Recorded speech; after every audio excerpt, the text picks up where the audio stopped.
Donc, on voulait vous présenter des applications plus d'ordre mathématique pour les enfants d'âge préscolaire, parce qu'on sait qu'il y a plein de jeux pour les enfants, mais l'iPad ou la tablette peut également être source d'apprentissage, préparation pour l'école. Tout à fait. Et là, on voulait plus parler de mathématiques, parce que c'est quand même une notion importante à acquérir, puis plus on commence jeune, mais plus on leur donne des outils pour pouvoir bien réussir à l'école. Exactement. Donc, la première application, c'est Park Math. Oui. Park Math, ce qui est intéressant, c'est qu'ils ont vraiment des beaux c'est un beau graphisme, c'est coloré. Moi, ce que j'appréciais aussi un peu plus, c'est que ça avait l'air plus masculin, un petit peu plus petit garçon. Fait que ça, c'est intéressant parce que, bon, les applications, c'est assez féminin, souvent des petites bonnes femmes, des petits bonhommes, tout ça. Là, on est dans un domaine animal. Donc, des chiens, des girafes, des hippopotames. Donc, on est vraiment dans ce créneau-là, finalement. Puis, ce qui est intéressant, c'est que, bon, c'est vraiment préscolaire, mais ça peut s'étirer, je dirais, première, deuxième année, où ils peuvent pratiquer. Est-ce que l'application est gratuite? Gratuite, non, 1,99 en fait, mais c'est sûr que, tu sais, il y a toujours une version qui est comme gratuite, qui est vraiment de base, là, il y a un jeu qui est présenté. Ça montre un peu c'est quoi l'application. Oui, ça donne le goût de on l'aime ou on l'aime pas. Ça nous convient ou non. Oui.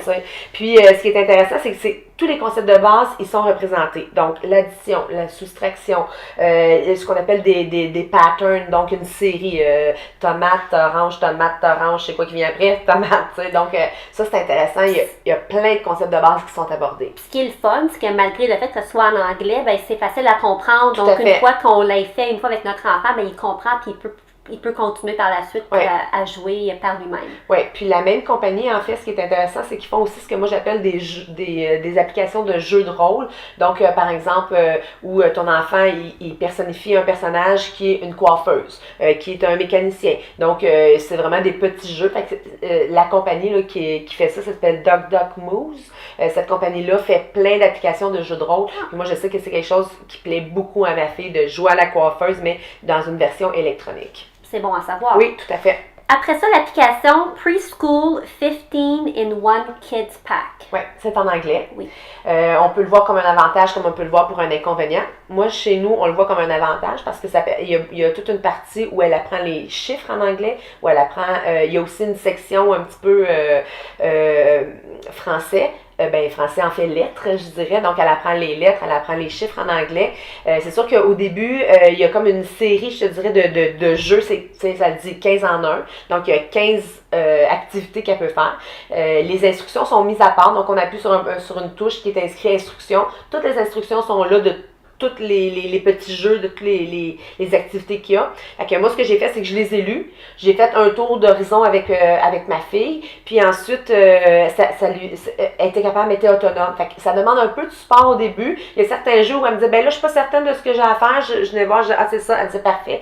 Puis là, elle s'amusait. Fait que au niveau des mathématiques, même chose. On voit plein de choses. Parfois, même si, parce que la personne qui fait la voix, qui fait la narration, elle encourage beaucoup. Fait que des fois, on fait comme, oh my god, tu sais, en tant que parent, fait qu'on peut baisser le volume. Puis, mais pour les enfants, oui, c'est ça, mais pour les enfants, pour eux, tu sais, ma fille est comme, great, tu sais, puis good job. Fait que, elle, ça l'encourage beaucoup. Pour nous, le parent, maintenant, on fait comme, ok, parce que ça devient long et désagréable, mais c'est vraiment intéressant pour eux. Puis, même chose, ça travaille plein de choses, que ce soit entendre la lettre, la voir, la dessiner. Bon, tu sais, il y a plein de choses. Il y a des additions, il y a des jeux, c'est vraiment, vraiment, vraiment complet. Version gratuite et version payante, encore une fois? Oui, exactement. Version payante beaucoup plus intéressante que la version gratuite. Super. Oui. Et finalement, Counting and Addition. Oui. Ça, c'est de base, même chose, version gratuite qui a une activité sur les 3 possibles. Puis même, je pense qu'il y en a plus là, une fois que c'est gratuit. C'est de l'addition. C'est pas compliqué, on additionne, c'est des petits bonhommes qui jouent au quai, les quilles tombent, on compte combien un, combien l'autre, on les additionne, ça donne un chiffre. Est-ce qu'on a le bon chiffre? C'est assez simple pour les enfants. Moi, ma fille adore les voir jouer au quai, elle se demande combien il y en a qui vont tomber. Donc, ils ont la chance d'apprendre par le jeu parce que les enfants trouvent ça intéressant. Oui, c'est ludique. C'est ça, c'est bien conçu. Exactement. Puis, au début, on a l'impression qu'il y a beaucoup de consignes, c'est en anglais. Oui. Donc, au début, il y a beaucoup de consignes en anglais, mais tu sais, on peut les passer, puis on n'a pas besoin de ces consignes-là pour bien faire le jeu, finalement. Ben, merci Marie-Ève. Ça fait plaisir. Donc, j'espère que vous allez avoir maintenant de nouvelles idées pour des applications mathématiques. Puis si vous avez d'autres idées, ben, on est toujours ouverte. On aime ça apprendre et découvrir des choses. Donc, Marie-Ève, vous pouvez échanger avec elle sur Twitter. Oui.